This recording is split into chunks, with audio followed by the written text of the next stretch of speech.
We stayed at Marble Canyon Lodge, just 7 miles from Lee's Ferry, and that's where we meet Mike Roth, one of the top fishing guides in Arizona. Mike will share his knowledge of Lee's Ferry sites along the way to the Glen Canyon Dam.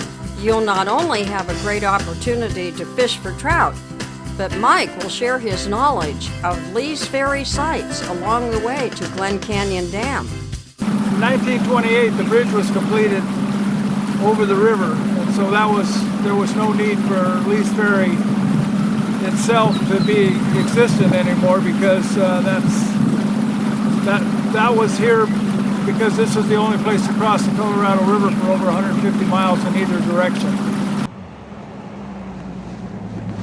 This big knob here with these big boulders and stuff, if you were up there walking around looking at them and stuff, there's probably 10 or 11 names of pioneer groups that were waiting to cross the ferry, and while they were waiting, they etched their names in the year that they were here in the rocks.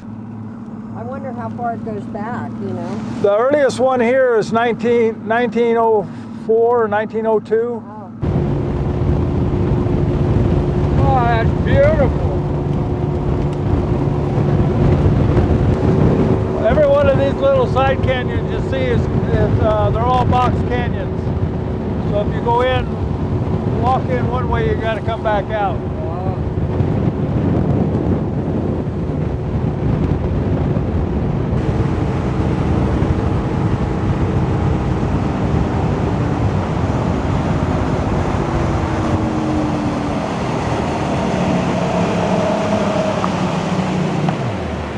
What I'm going to show you, you can take pictures of it, but you won't be able to see it on the film or the presentation, because this big long rock up here, yeah.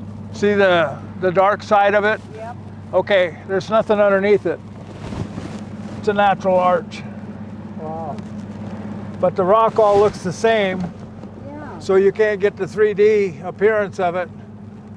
A couple years ago, I got a phone call from a gentleman that was wanting me to come up and pick him up here on this beach in the afternoon at 4 o'clock. And I said, well, how are you just going, somebody going to drop you off in the morning up there? And he said, no, we're going to come in from the other end, and they can backpack in so far, and then they have to go to the rappelling part of it.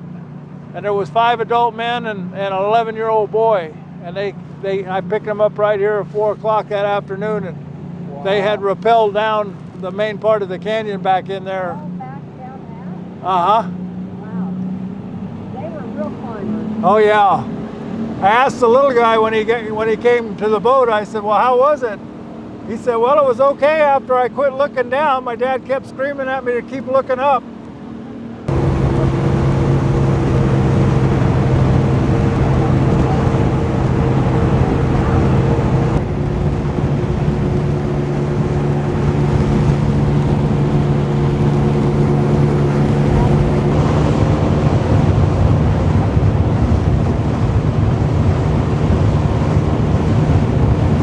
This dead tree here is sticking out of the water. When the water comes up right to the bottom of it, we call it our alligator.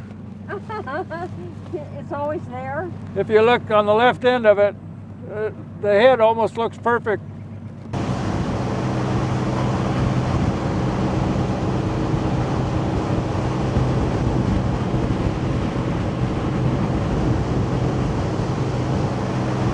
Along the way, they even have overnight camping with restrooms available.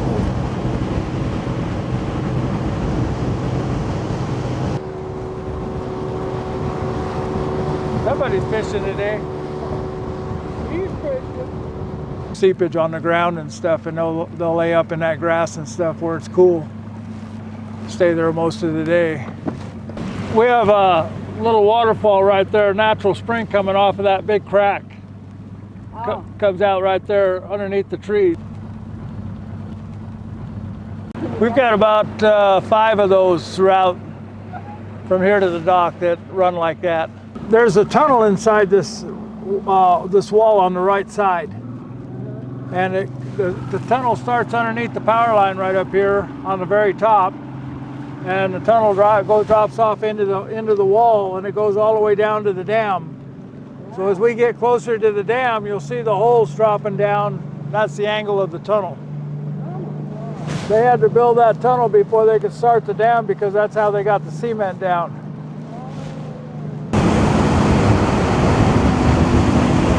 Boy, what a beautiful dam. Lake Powell has 1,960 miles of shoreline, which is more shoreline than the West Coast has between the Canadian border and Mexico. The latter part of 1962, the dam was finished and they started filling the lake up. And that stuff that had never seen water before had lots of phosphates and nitrates and stuff that picked up in the water and came through the dam into the river. And that was a good thing because it was able to feed the fish the chemicals and stuff to make them grow fast. So we had fish in here up to 16 pounds. And yeah, and whale. yes, and I was fortunate enough to catch one fish that weighed 13 pounds and another one that weighed 11 and a half before we had some damage done up here and stuff. Oh, those are monsters. Yeah. Yeah, my 13 pounder was 30 inches. Mike, how long have you been working up here? Since 1987. Wow. After hearing that, I got to get my line in the water. You want to smile, Mike? Oh, do I have him? Oh, you have something? Yes, he does. Right here. I'll have you move forward a little bit, please. Yeah, okay, I got it. Slowly, careful. Oh, that's a beauty. Like the one you caught yesterday? Mine wasn't that big.